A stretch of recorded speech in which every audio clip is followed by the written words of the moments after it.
And good morning, folks. It is October 22nd, and for those of you that don't know from the civilian sector, BuddyCheck22 has become a pretty major movement, and that is in response to the approximately 22 a day veterans that we are losing to self-inflicted murder. And I use those terms because, frankly, I think that words matter. And as somebody that almost took their own life, I think that it's really, really important that we talk about what's going on in our nation from a mental health standpoint.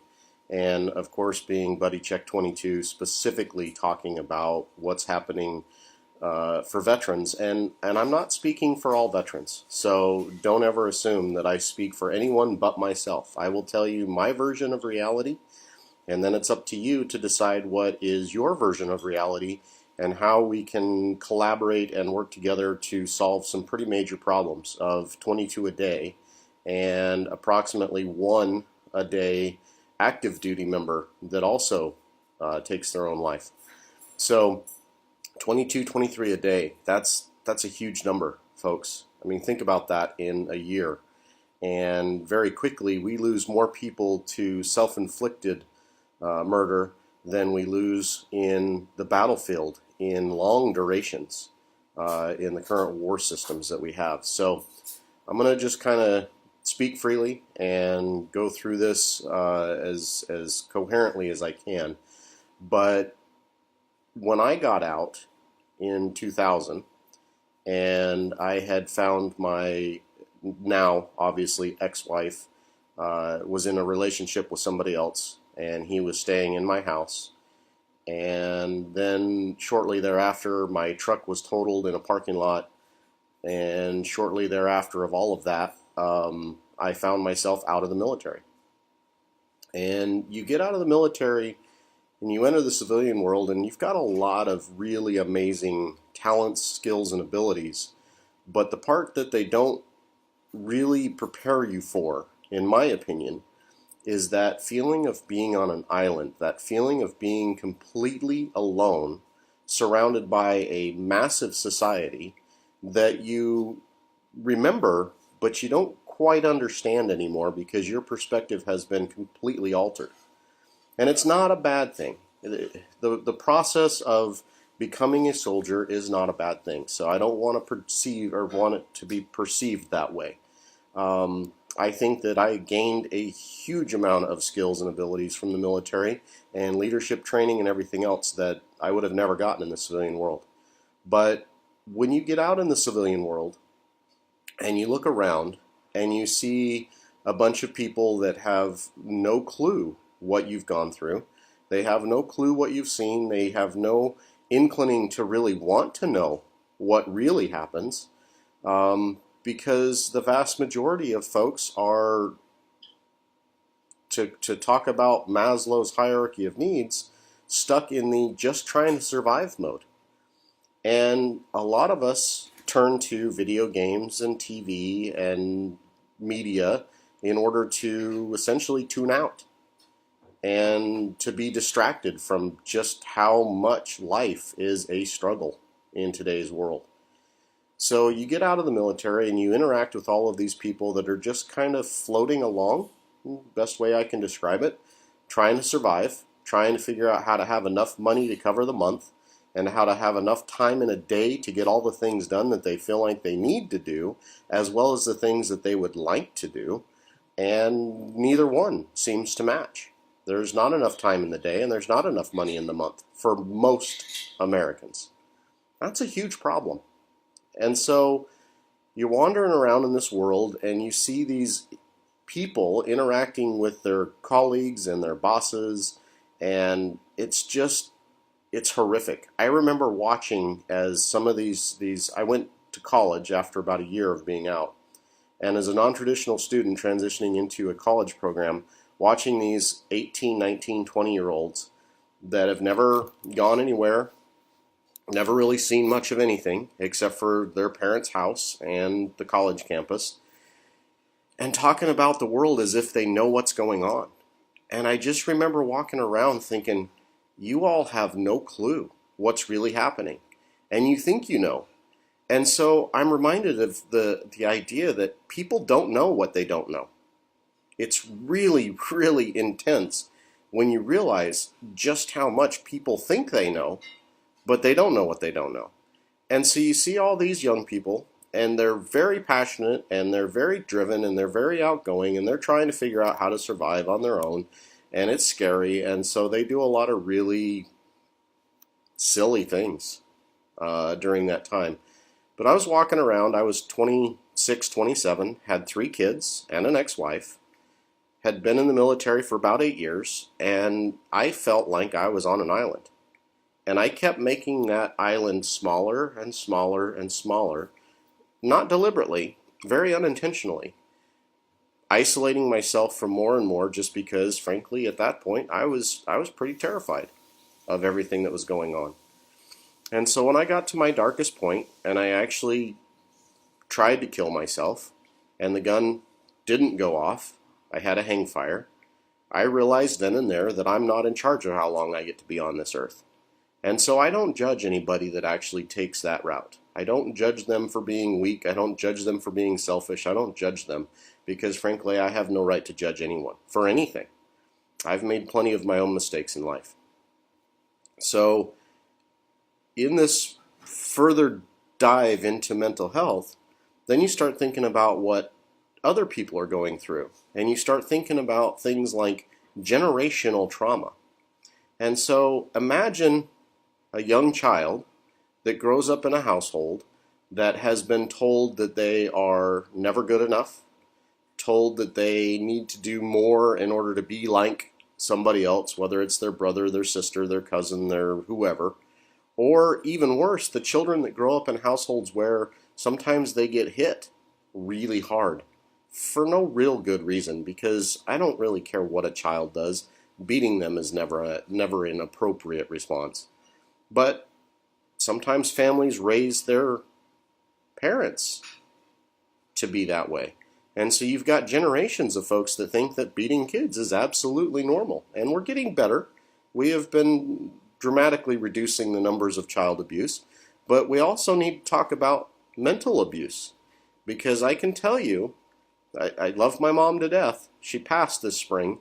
And I love her to death, but she was not 100% balanced. She had major thyroid problems, and she was extremely emotionally manipulative. It just was what it was. And so that seemed normal to me growing up. And then when I got out in the world, I realized maybe that wasn't normal. And so I go back through and I start to try to correlate what are the things that I'm carrying from what I was told as a child, both physically and mentally, and all of the things that my parents inherited from their parents, because frankly, my old man got his backside handed to him several times before he was about 12 years old, but his sisters were treated like princesses for the most part. And so what message did that send? And layer upon layer upon layer of, if somebody is a tyrannical mess, what in their childhood contributed to that? And what from their childhood was the direct result of their grandparents and their great-grandparents, and so on and so forth. So try to be just a little bit kinder to each other, folks, because what you don't understand is what that person's perspective is, and what their reality is, and what they've been through, and what their families have been through. And for whatever reason, I don't know exactly why the universe does what it does, but for whatever reason, a lot of people will divulge things to me that they would never say to anybody else. I mean, I've had complete strangers in a public setting come up to me and start a casual conversation, and within 2 or 3 minutes, they're telling me things about how they had been treated in their childhood that are frankly straight out of horror stories. And so, because of that, I've gotten a very unique insight into what's really going on in our country, I think. And the mental health stuff that's happening, layered with the desire to fix everything through a pill or chemical. I've come across some recent information, and it was sent to me, by a very good friend that happens to be, as far as I can tell, one of the most experts, or most aforementioned experts in the field of PTSD, military sexual assault, and mental health just in general when it comes to those types of really stressful anxiety and depression types of things. And they sent me a really fantastic couple of links on SSRIs. And for those of you that don't know what that is, think antidepressants. And it's serotonin specifically, but I forget what SSRI stands for. Really doesn't matter. What does matter is a large number of veterans are being put on Motrin because anti-inflammatory, and we are the guinea pigs for a lot of chemicals that come out because the chemical industry has dramatically taken over a lot of aspects of our government through lobbying and everything else. But so between the FDA and the government and the VA, we end up getting on a lot of pills. And one of them oftentimes is an antidepressant. What we are starting to finally get information on is that there is a huge, I mean like massively huge difference between anxiety and depression. And so if you have anxiety, from the new research that I've been posting a couple of times now, including this morning again, that research is indicating that if you have anxiety and you take SSRIs, there's a very good chance that you are going to become homicidal and suicidal.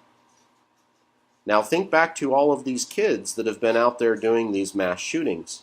And the common thread that I'm finding in my research on these kids is a lot of them have been treated for depression. But are they really depressed, or are they suffering from anxiety, from bullying and from their parents and from their families and from a lot of other aspects of life that we may not understand? But are they on an SSRI? And if they are on an SSRI, who's responsible for the egregious side effects that these pharmaceutical companies know about? They even post it in their ads. They try to shift the liability away and say, you may find yourself suicidal. You may find yourself being violent. That ad crap, that legalese that they throw in, that's not a solution, in my opinion. If they know that these drugs have those potential side effects, and they aren't educating the doctors on the research that I know that they have, because just like Big Tobacco used to hide their research when they didn't want it to come out, I guarantee you, dollars to donuts, there is a ton of research that those pharmaceutical companies are hiding because they don't want the public to know. And that's why these massive lawsuits follow a year, 6 months, sometimes a couple of years after the pharmaceutical product's been on the market. They've got that built into their profit system. Why do you think this yahoo jacked up the AIDS vaccine prices, or whatever that medicine was? He jacked it up so high because he knows that there's probably going to be a lawsuit soon, and so he's going to make a bunch of money, and he's going to pad his pocket so that he can afford the lawsuits and he can pay out the huge amounts that are going to end up coming due. They've been playing this game for too long, folks, and we've been allowing it. So, to all of my veteran friends, BuddyCheck22, make sure you check in with whoever you served in a foxhole with.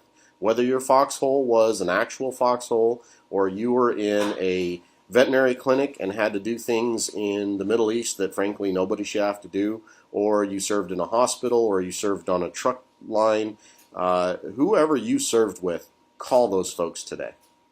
Call those folks today, start the conversation today, but then keep in touch with each other, because if you want to really solve things on a macro scale, I stumbled into something very happenstancely at CSU when I went to college.